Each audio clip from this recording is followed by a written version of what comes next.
drug addict, alcoholic, convicted felon, thief, adulterer, cheater, liar,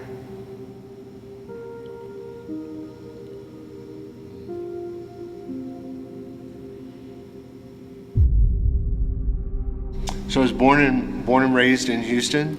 My parents' dream was a white picket fence. We were raised in a real Christian family.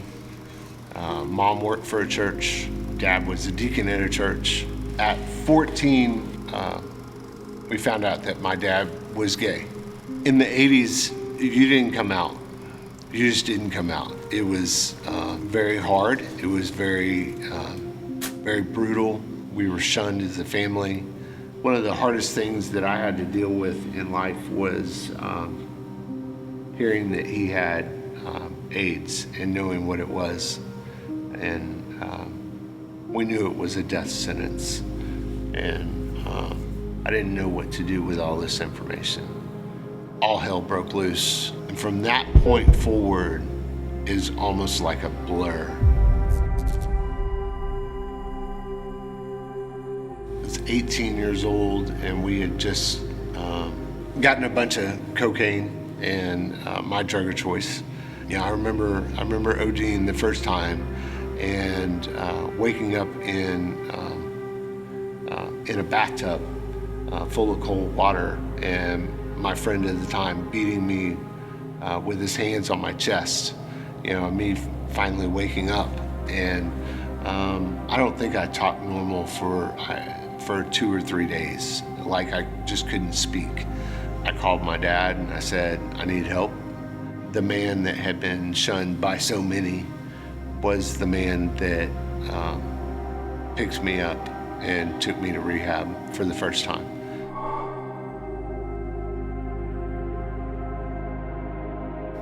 It starts to pile up.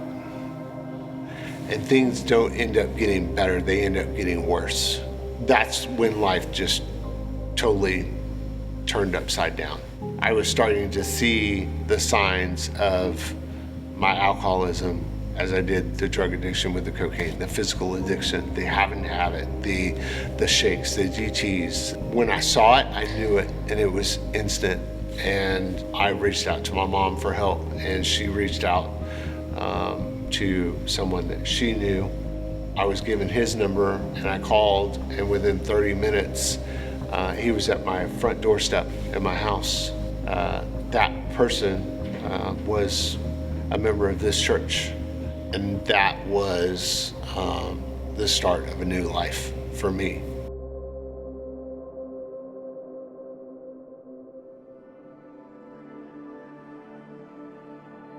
I came into this place and people accepted me for who I was, and listened to these people give their testimonies and listen to their stories, and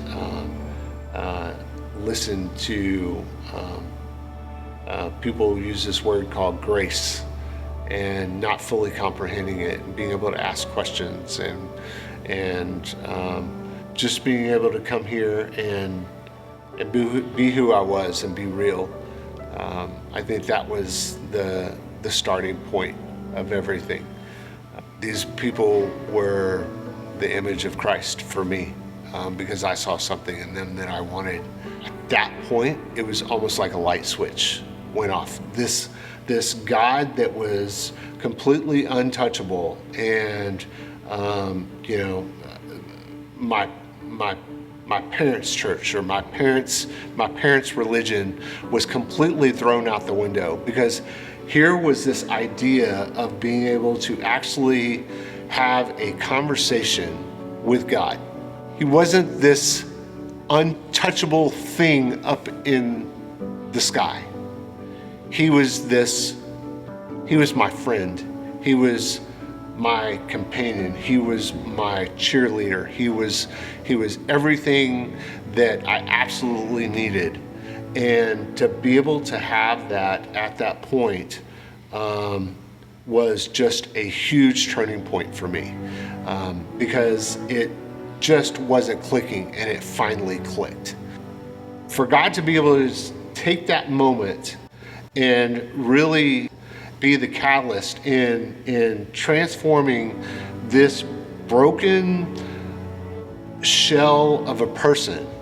I am a sinner. There is no doubt about it. I qualify, right? Seeing what God has done with me through the actions and me being willing to be able to do those things and being called into ministry and walking into this church, the people of this church supporting me in that and praying over me and doing all those things, and having that just be the complete catalyst for what I call is the rest of my life.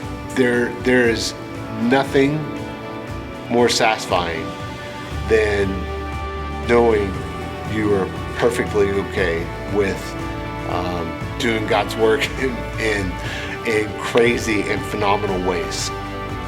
Faithful, loved, healed, father, grandfather, husband. Yeah.